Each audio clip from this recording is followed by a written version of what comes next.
Nah, ini. Jadi yang bersangkutan sendiri itu tidak mau melibatkan diri sebetulnya kepada Resa itu untuk menggugah dia bahwa membuka bahwa memang Resa pernah bernikah memang iya. Ya. Tahun usia berapa? Berapa di usia berapa Bang Resa? Ya sekitar usia 20 tahun. 20 tahun ya, 20 tahun. Sudah ada omongan? Sudah ada memang. Dan dia juga sudah bertanggung jawab. Nanti kalau nggak bertanggung jawab silakan aja gugat. Tapi ingat ya kalau dia mengugat nanti ada lagi yang akan terblow up ya.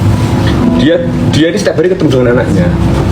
Dan memberikan nafkah kepada Dia sudah memberikan nafkah. Cuma si orang ini mau mencari panggung di sini. Pansos yang memanfaatkan Resa. Ya, kenapa kok dia pisah ya? Nanti kalau dia membedah masalah itu, anaknya nanti akan diasuh Resa loh. Karena tindakan amoral yang dilakukan nanti bisa saya buktikan di persidangan. Kalau itu. Nah, kalau ini kalau si Resa, insya Allah sudah saya didik dengan benar ya, termasuk dengan papai dan mamai, dia bertanggung jawab. Nah, kalau soal itu nanti ya